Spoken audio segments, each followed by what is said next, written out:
let me take an opportunity to just acknowledge the excitement that we have as we bring forth our keynote speaker for today, Miss Marion Jones.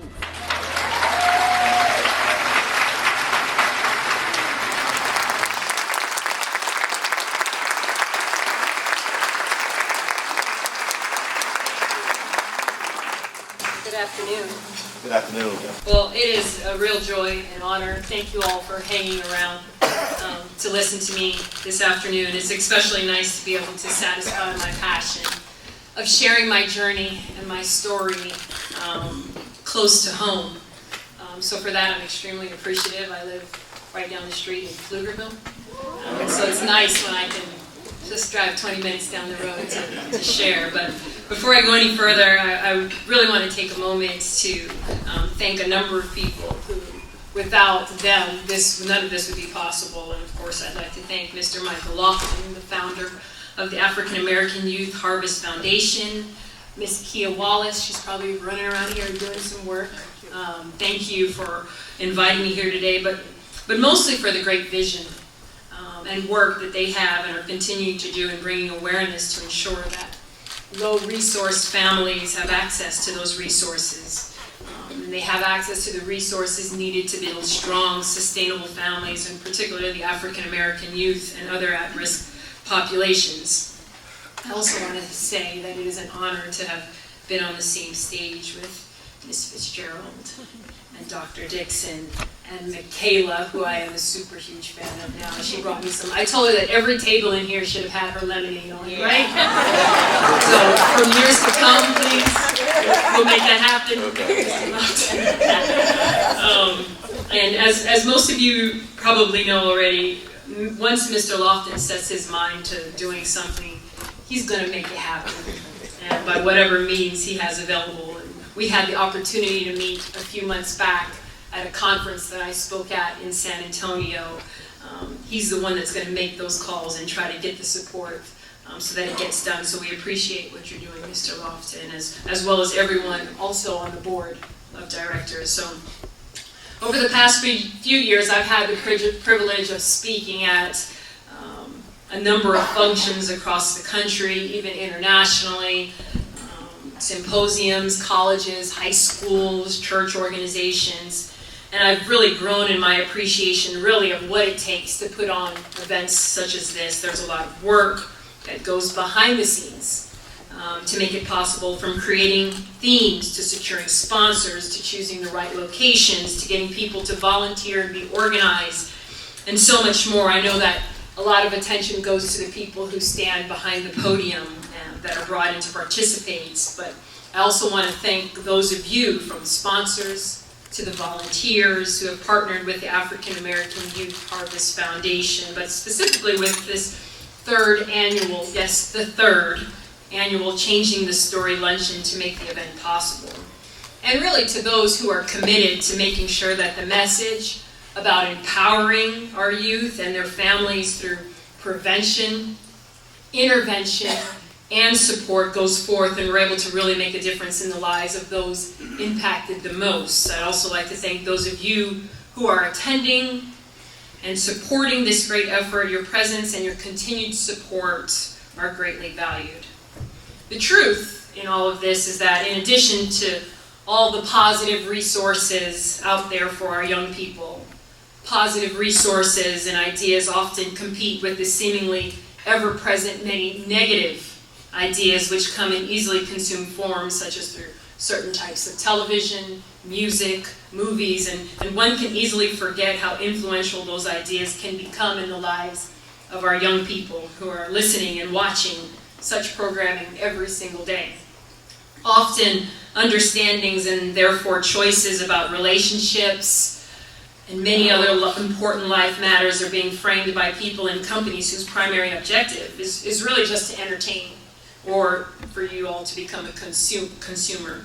Little do they talk about the consequences of things such as being in toxic or abusive relationships, the realities that come from teenage pregnancy, or trying to raise a kid, let alone multiple children by yourself or with limited resources.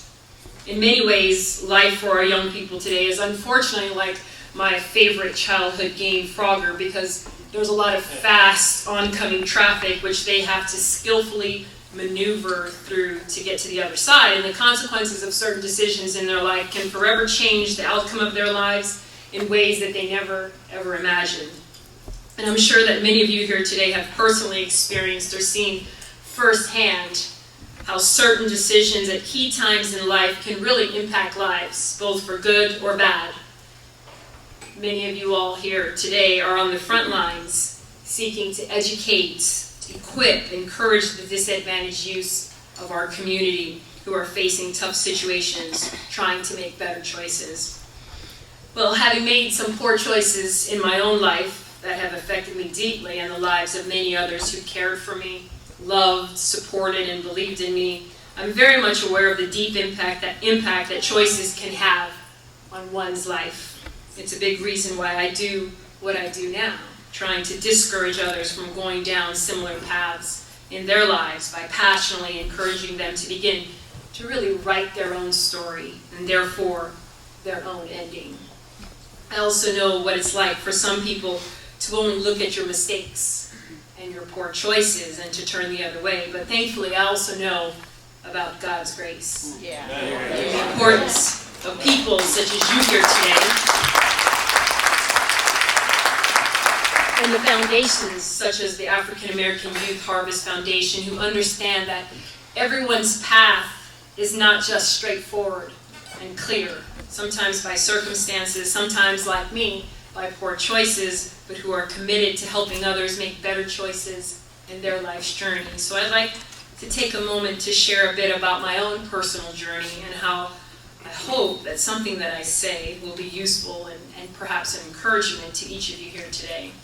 So now I'm sure that most of you all have read or seen something about my life from what's been in the media over the past decade. But before I go on, I think it's important to take you all back a few more years and give you some background and perspective about my life and why I really appreciate what this foundation is doing and why I'm so passionate about teaching our community the importance of really becoming the author of our own story and writing our own ending so that we are equipped and armed to make the right and best choices for our lives.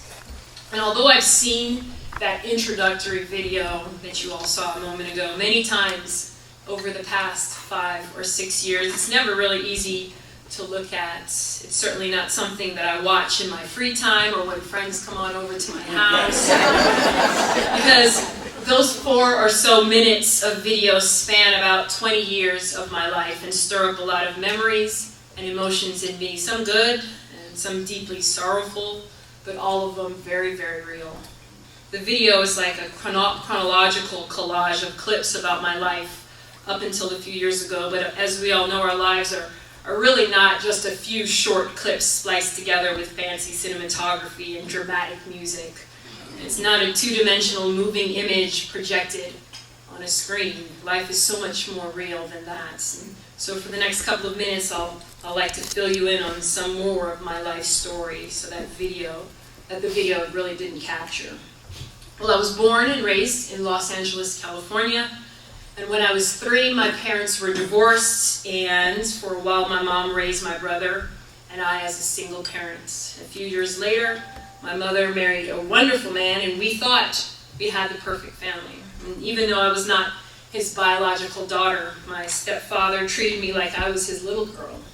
He showered me with love and taught me the right way, and in many ways, he was like the father that I never had. But unfortunately, almost as if it was too good to be true, when I was 7, my stepfather passed away. And once again, my mother was forced to be both mother and father to my brother and I. And really, back then, I was young, and I could not process everything. There was a lot of pain and confusion in my heart, and I certainly did not know how to deal with it properly. My mom tried her best with me, but I was definitely a handful. I'm sure many of you parents with teenage kids know exactly what I am talking about. And at that time, I really couldn't appreciate how much sacrifice my mother made for my brother and I. We were not poor, but we did not have a lot. My mom worked 2 jobs to have enough money to provide for us, and she would often drive over an hour and a half one way every day between her job our school, and our homes. She loved me, but in many ways, that love was overshadowed by the lack of real love from my biological father and the loss of my stepfather. Fortunately, I found another outlet for all of my pent-up negative energy, and that was sports. When I was young, my mom tried to give me chances that she never had growing up, and fortunately, I found that outlet, and I participated in all kinds of sports, from gymnastics to t-ball to soccer to basketball, and of course track and field. And my mom and I soon realized at that early age that I was blessed with an enormous amount of physical talent.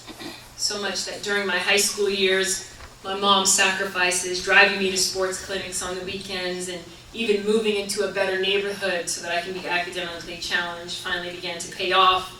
I had a lot of success on the basketball court and on the track.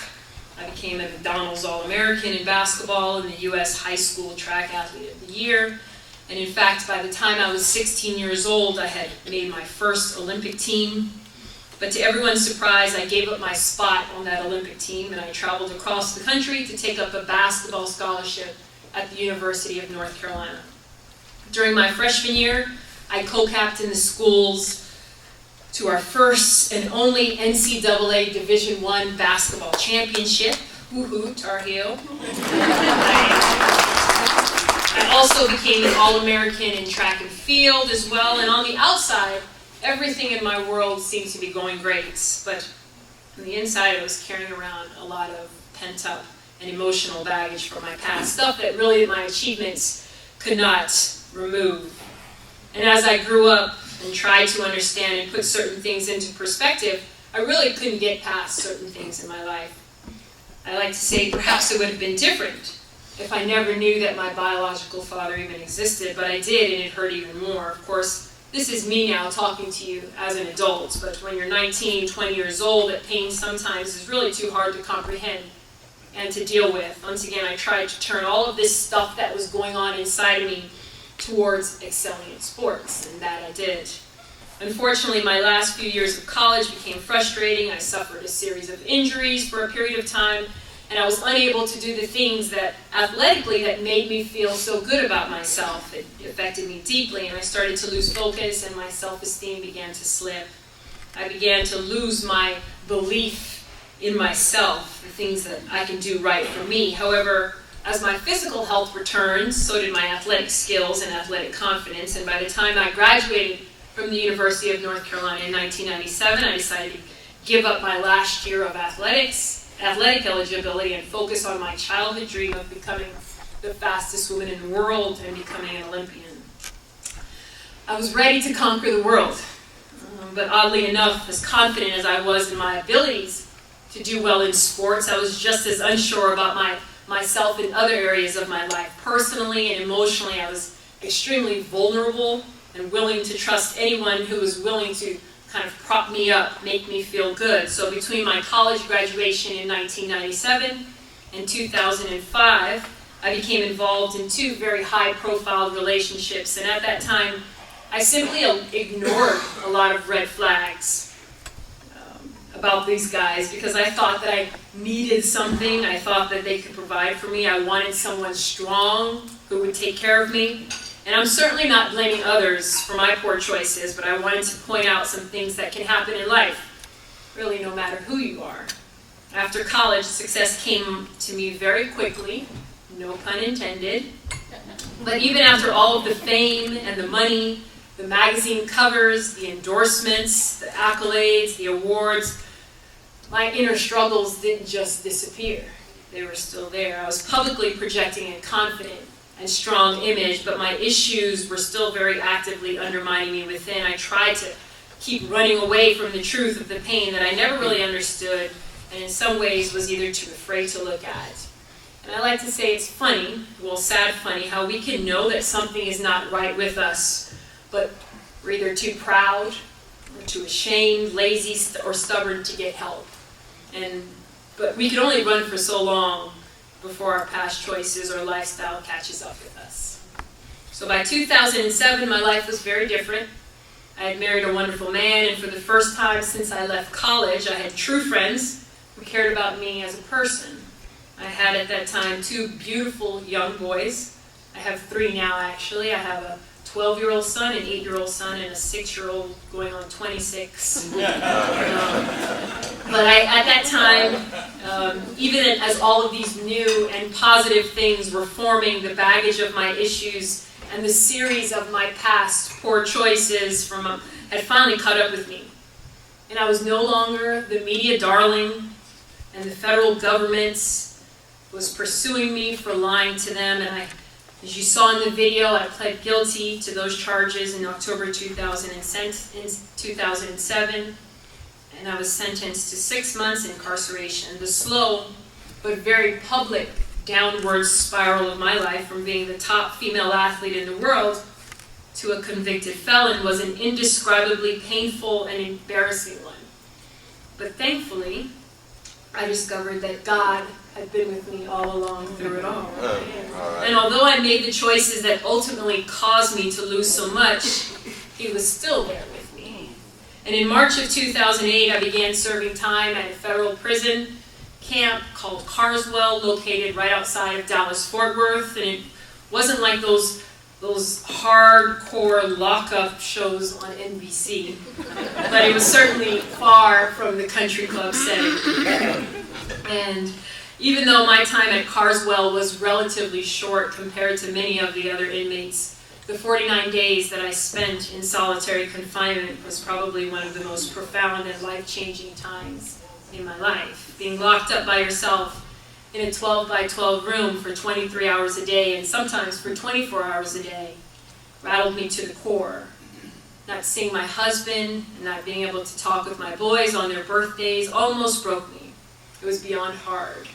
Spending that much time by yourself, physically confined, unable to reach out to anyone familiar for a hug or a kind word or anything not about prison was way beyond anything that I could have imagined or wished on anyone. Many nights, I was certainly close to the edge, wondering how I could go on. I would often cry myself to sleep while looking at pictures of my family, how I could have completely messed up everything in my life. But by the prayers and the support of family, friends, and fans, I was able to make it through. I wasn't raised in a particularly religious environment when I was young, but during my experiences in the year or so before and during prison, I started to appreciate how God had been with me all along, even before I acknowledged Him, and definitely in my darkest days. That by the time that I was released from prison, I was very wary of being in the public again.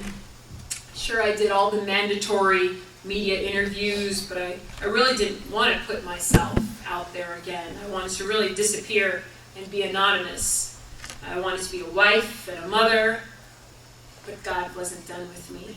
And despite my reluctance to open up to people again, He showed me that beyond my athletic abilities and my own personal and public failings, He was giving me a second chance to speak to people about the importance of choices and how those choices can affect our own lives and the lives of those around us in very real ways. He was showing me in many ways that the story had been written by Him long before I was born, but I had the ability to co-author it and therefore to determine the ultimate ending. It was during those few months after I left Carswell that this idea that everyone has the ability to do the same really began to take shape in my life. During my time in solitary and the months after, I began to really reflect on why I had made certain choices in my life, but most importantly, what I could do moving forward to reshape my future. I developed this message called Take a Break, and the message is based on the spiritual principle that none of us can run away from. Ultimately, that we'll reap what we sow, even if it's not in the time or the way that we imagined. All of our choices have consequences, both positive and negative consequences, from our lifestyle and health decisions to our relationships, to parenting, our finances, and so many other choices. Whatever we choose to do or not to do has a consequence. But the good thing is that God gives us, each one of us, free will.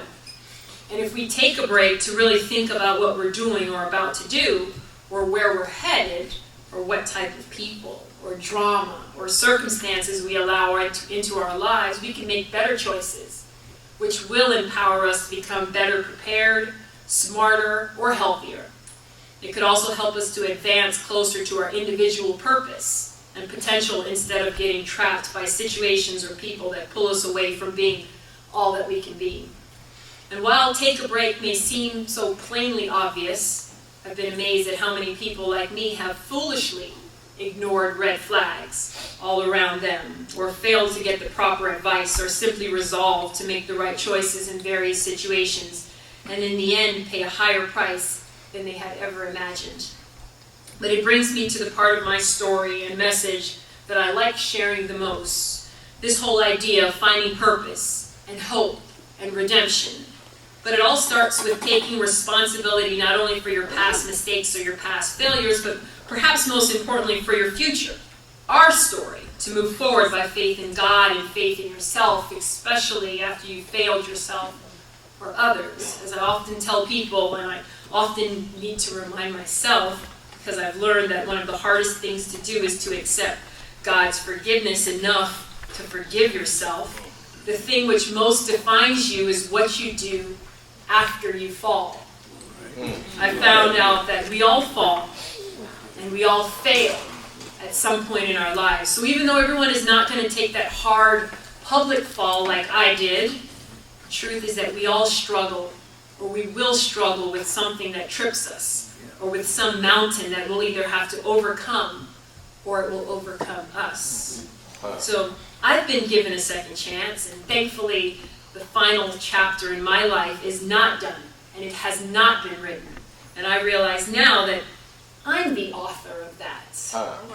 I'll admit it's easy for me to get up here and talk, but not always easy to open up and talk about my mistakes and my weaknesses. However, I do it now because I know that I have a purpose beyond winning competitions or being a great athlete. Looking back, I now realize that sports simply gave me the platform to really do what I'm supposed to be doing. I want to take a moment to recognize the contribution of those of you who have embraced the vision and challenges of educating, encouraging, and equipping the young people in our community to make better choices in all aspects of their lives. I don't think that I understood this years ago when I was at the height of my athletic career. In the past, I chose to surround myself with people whose priority was not helping others. I did not make a bigger effort to live and be the real example that I should have been.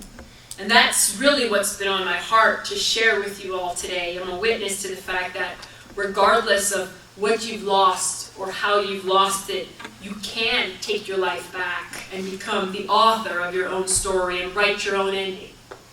And I want to encourage you all to share this with the young people you encounter on a daily basis. I'm living proof that God is able to take broken pieces and put a life back together again. All right.